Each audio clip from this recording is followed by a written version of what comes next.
Up till now, we've been solving second-order linear constant coefficient differential equations. Let's take a minute to look at higher order, third order, fourth order, fifth order, that sort of thing, differential equations. Linear still, constant coefficient still. In the second order, we got a auxiliary equation, and our auxiliary equation roots are eigenvalues. Because it was a second order, we would get two eigenvalues because the auxiliary equation was a quadratic.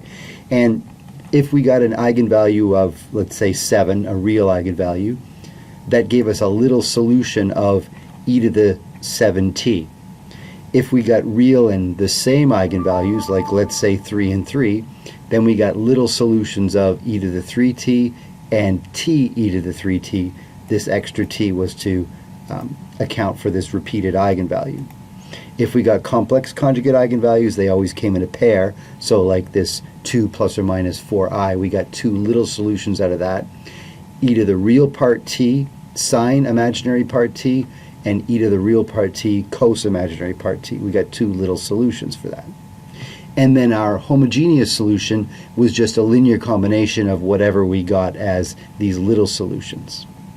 It works exactly the same in a higher order case. So here I've got a third order, y prime prime minus 6y prime minus 12, sorry, y prime prime minus 6y prime prime minus 12y prime minus 32 equals 0. We get the auxiliary equation in the same fashion. Everywhere there's a prime, so that's y prime prime prime. That's going to end up being lambda cubed. Here there's a prime prime. That's going to end up being 2 primes, so lambda squared, 1 prime, so 1 lambda, no prime, so no lambda. Oh, there should be a y in here, my bad. So now there's our auxiliary equation. We won't need to solve for the eigenvalues. It's a cubic, so we're going to get 3. I've factored it here. Now I'm glossing over all of that factor theorem stuff and polynomial long division and synthetic division stuff that you would have learned in, I don't know, middle school, wherever we learn it. But anyway, suffice it to say, I go from here to here and factor. This doesn't factor. This quadratic doesn't factor nicely. When I do factor this, I'm going to get complex conjugate roots. So here I get one eigenvalue of 8, and this one should end up being factoring into complex conjugate. I'm just going to ask it to solve. So now I've got eigenvalues of 8 and minus 1 plus or minus root 3i.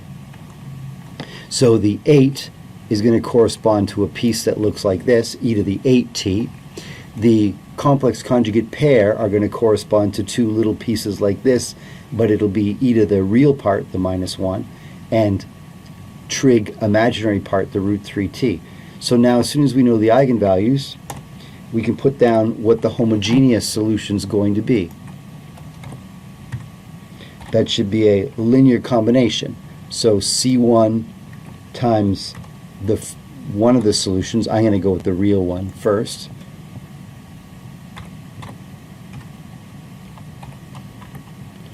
plus some C e to the real part of the eigenvalue, t, I guess I can just go minus t, times the sine of imaginary part,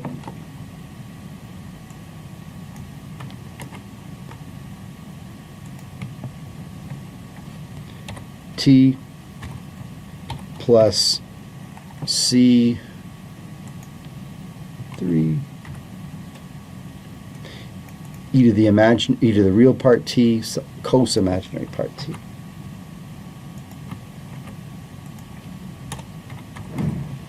There's my solution. How do I get the c's? Initial conditions. It's a third order, so they will have given me 3 initial conditions. If they wanted me to find the c's, they would have said, let's say, y naught equals a number, y prime naught equals a number, y prime prime naught equals a number. I'd sub those into the function and its derivatives and solve for C1, C2, C3. Luckily, they don't give us that. let's just finish off here by, let's put this lambda equals 8 piece in here. Okay, so there are the eigenvalues, there's our solution.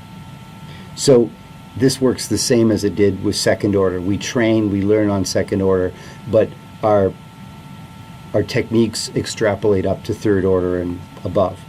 Let's look at another one then. Here is a fifth order non-homogeneous linear constant coefficient differential equation. The techniques are going to be the same. We need to get the homogeneous solution, then add it to the particular solution. The homogeneous solution means write down the auxiliary equation.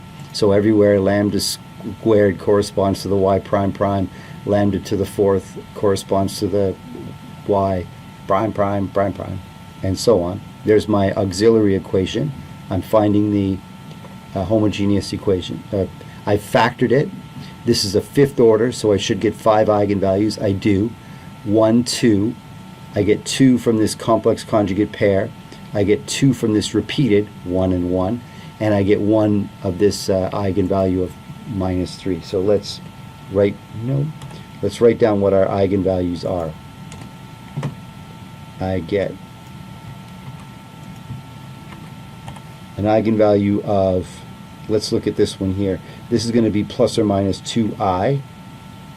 I get my complex conjugate pair from there. Real part 0. This is giving me a 1 and a 1, repeated eigenvalues, and a -3. There's my 5 eigenvalues, 1, 2, 3, 4, 5. So our homogeneous solution then is going to be a linear combination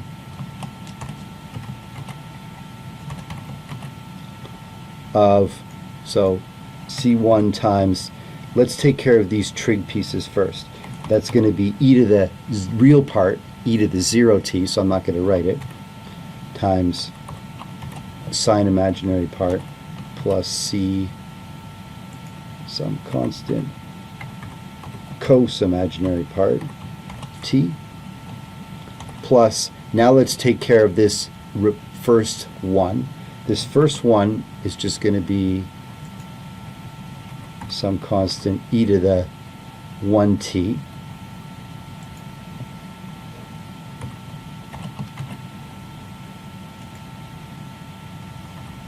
this second one, this repeated one, is a t e to the 1 times t. And finally, C5 times e to the -3t. There's our homogeneous solution. I need to get the particular solution to add to this homogeneous solution to get the general solution or the complete solution. Now, when we're doing second order, we know 2 ways to get a particular solution: unknown coefficients and variation of parameters. We can't use variation of parameters here because we built those formula, we built the variation of parameters technique for second order. So by default, I'm going to have to use unknown coefficients, and I think I'd rather use unknown coefficients also. So our particular solution then, our target function is a line, so I'm going to guess a line as my particular solution. I have y, I need y prime then, particular.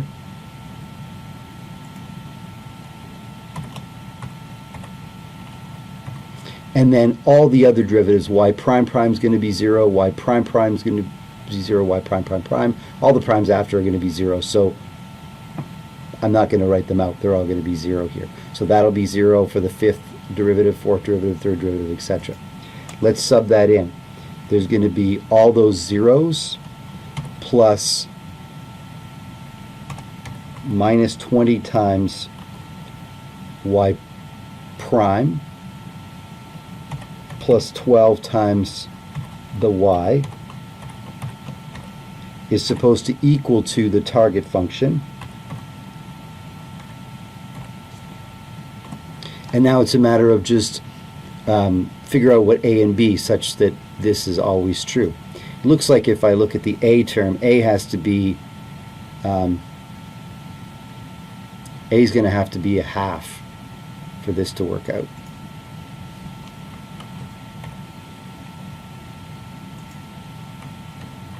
For the coefficient in front of the t to work out, because that'll be 12at. If a is equal to a half, then the constant terms on this side are minus 10, if a is equal to a half, plus 12b has to equal the minus 4 on this side. So that's going to be, add 10 to both sides. So 12b equals, b is equal to a half as well.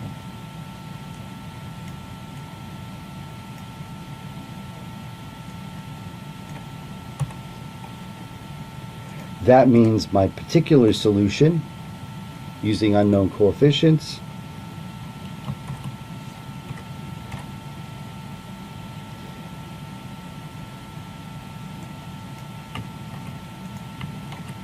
is 1/2 t plus a half. So our complete solution, or general solution, the solution, is going to be equal to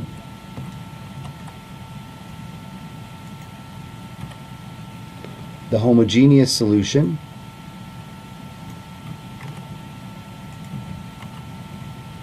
plus the particular solution.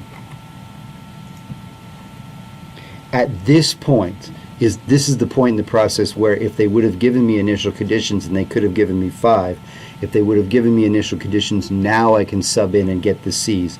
Mercifully, they did not, because it would have been 5 equations, 5 unknowns. But, I mean, it's tedious, but we could do it. There's the form of the solution. So what's the point of this with the higher order? Well, we just take the techniques that we've used on the second order and use them on the higher order terms. Use them on the higher order equations, differential equations.